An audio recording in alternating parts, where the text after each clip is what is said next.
Boa tarde, alunos.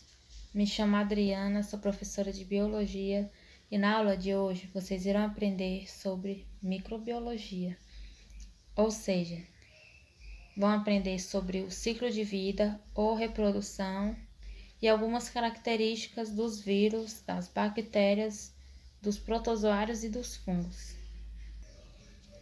Os vírus, eles não constituem de uma célula completa, ou seja, não são células, eles são partículas infecciosas.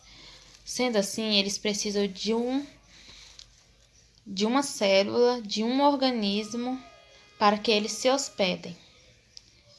E a sua estrutura, ela é composta por membrana proteica, que é o capsídeo, por material genético, DNA ou RNA, e um envelope. Já as bactérias, elas são consideradas organismos vivos, porque elas possuem tudo o que precisam para viver, que é o genoma e estruturas celulares que produzem proteínas que as abastecem. Algumas características das bactérias são bem pertinentes. Elas são unicelulares, pertencem ao reino Monera, podem ser autótrofas ou heterótrofas, anaeróbicas ou aeróbicas. Elas são unicelulares. A sua estrutura ela é composta por parede bacteriana, que é a membrana esquelética, nucleoide, que significa que é a cadeia circular de DNA sem núcleo definido, plasmídio e a presença de flagelos em alguns casos. Algumas doenças relacionadas à bactéria é a tuberculose, a hanseníase e a leptospirose. Os protozoários são seres eucariotes, unicelulares e heterótrofos. A maioria dos protozoários são seres de vida livre, ou seja, alguns deles vivem dentro do corpo de outros seres vivos, inclusive de nós humanos. Eles são unicelulares. A sua estrutura constitui de cinetoplasto, lisossomo, aparato de Golgi, retículo endoplasmático, mitocôndrias, microtúbulos, flagelos, cílios, membrana ondulante e pseudópodos. Nós podemos relacionar algumas doenças aos protozoários, como a leishmaniose, a doença de Chagas, amebíase e toxoplasmose. Concluindo assim, eles são encontrados em ambientes úmidos e alguns vivem como parasitas.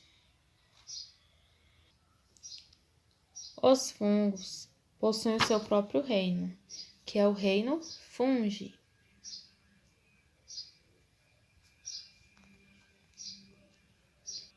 Eles desempenham várias funções na natureza. Eles podem ser decompositores, parasitas e predadores. São unicelulares, que é uma única célula, ou pluricelulares, que são várias células. A estrutura dos fungos é composta por hifas, por núcleo bem definido, e também pela presença de septos e ramificações. Nós podemos relacionar algumas doenças aos fungos, como as micoses, a candidíase, que é uma infecção causada por um fungo na região íntima da mulher. A micose, que geralmente ela é na pele, pode dar nos dedos dos pés, geralmente no dedo dos pés. E a histoplasmose. Agora, com alguns desenhos, vocês irão observar como é a estrutura de cada um dos vírus, das bactérias, dos fungos e dos protozoários, pois vocês aprenderam agora sobre o conceito, agora vocês vão conhecer como cada um é. Bom, alunos, dando continuidade à nossa aula, vocês estão visualizando a estrutura do vírus, que ela é formada por proteínas e ácido nucleico. A proteína que forma esse envoltório em azul, ele é denominado de capsídeo, formado por capsômeros e pode ser usado para classificar os vírus. De acordo com a simetria viral, podemos classificar os vírus em icosaédricos, helicoidais e complexos. A função principal dos capsídeos é proteger o material genético, que é de um único tipo, o ácido desoxirribonucleico, DNA, ou ribonucleico, RNA. Alguns vírus possuem um envelope localizado externamente ao capsídeo, que é formado por lipídios, bactérias e carboidratos. O envelope, essa parte em amarelo, e essa parte em azul é o capsídeo, e essas faixas em amarelo é o material genético, que pode ser tanto o RNA quanto o DNA. Agora vocês vão conhecer alguns tipos de vírus. Existe o vírus do HIV, hepatite B, ebola vírus, adenovírus, influenza e bacterófago.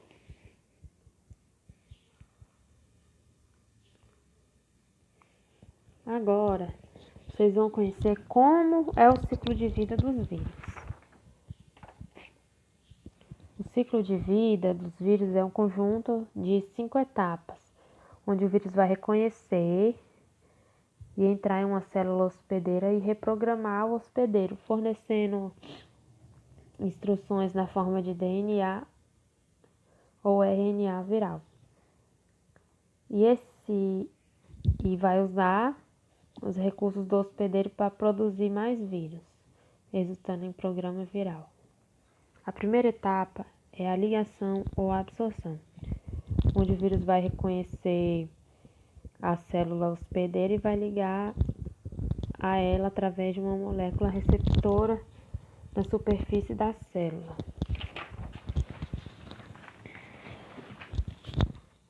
A fase número 2 é conhecida como entrada, onde os vírus ou seu respectivo material genético entra na célula.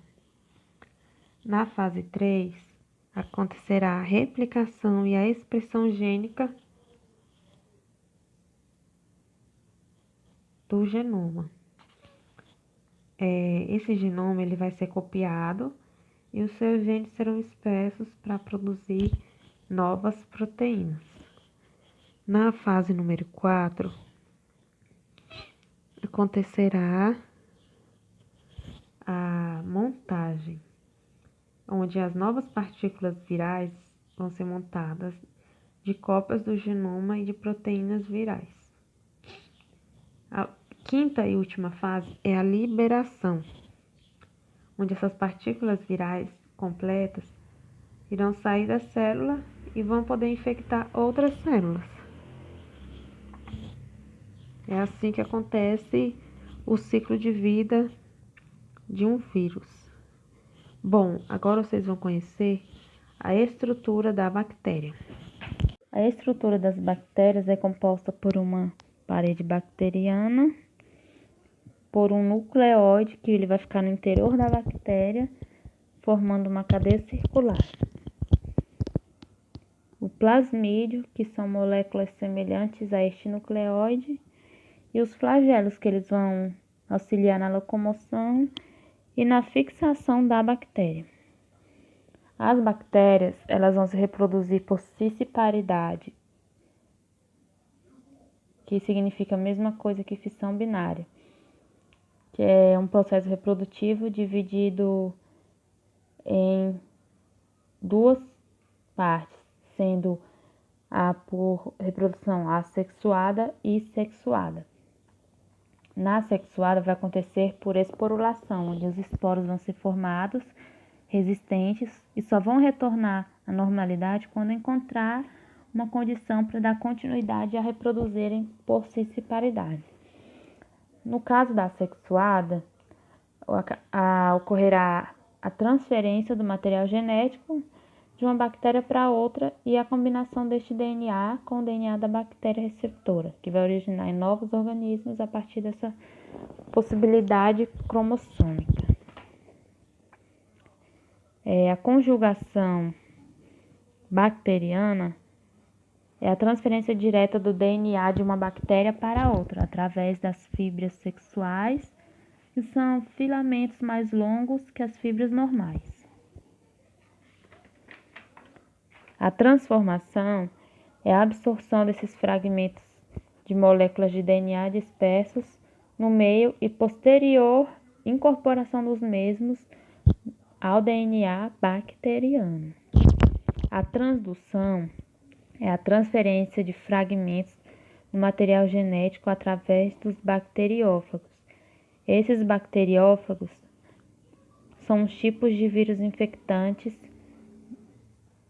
de bactérias e costumam injetar o material genético na célula bacteriana e se multiplicar. Aqui estão alguns tipos de bactérias, cocos, bacilos, entre outros. A estrutura dos protozoários é constituída por cílios, por retículo endoplasmático, complexo de Golgi e mitocôndria. O retículo endoplasmático é o liso ou granuloso. A mitocôndria é responsável pela produção de energia. O complexo de Golgi tem a função de sintetizar o carboidrato e condensar a secreção proteica. Alguns tipos de protozoários: os espozoários, ciliados, rizópodes e flagelados. Como acontece o ciclo de vida do protozoário? A maioria deles se reproduzem por reprodução assexuada. A divisão desse organismo, ele é em duas ou mais células filhas denominada fissão. Se uma dessas células for menor que a outra, então ocorrerá o processo de brotamento. O ciclo denominado haploide abrange os indivíduos haploide, que podem se transformar em gametas ou até se reproduzir por mitose. Essa fusão ocorre nos gametas, que vão originar em um zigoto diploide, que por sua vez sofrerá meiose, resultando em 4 novos indivíduos. Já no ciclo de vida dominante diploide, os organismos 2N sofrem meiose para que então possam produzir gametas N, que se difundirão em um organismo zigoto 2N. Este tipo de reprodução ocorre nos ciliados e também nos animais.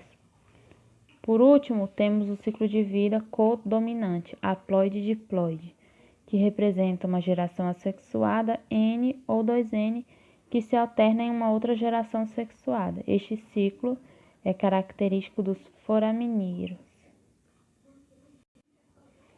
A estrutura dos fungos é composta por hifas,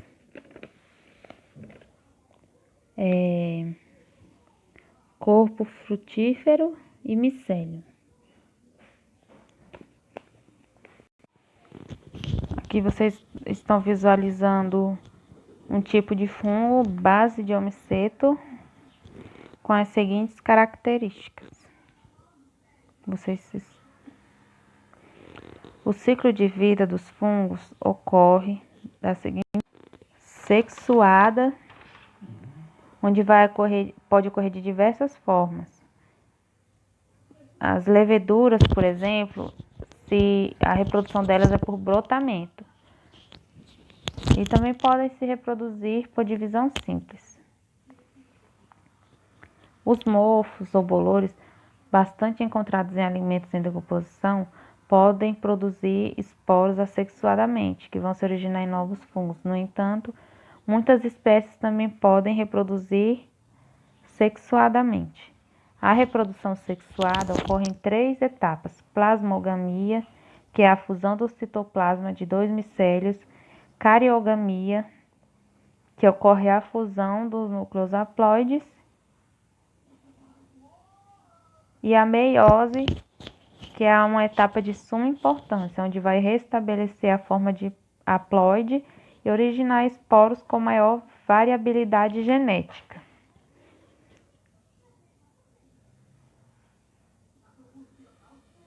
Eu espero que vocês tenham gostado da aula. Tenham uma boa tarde.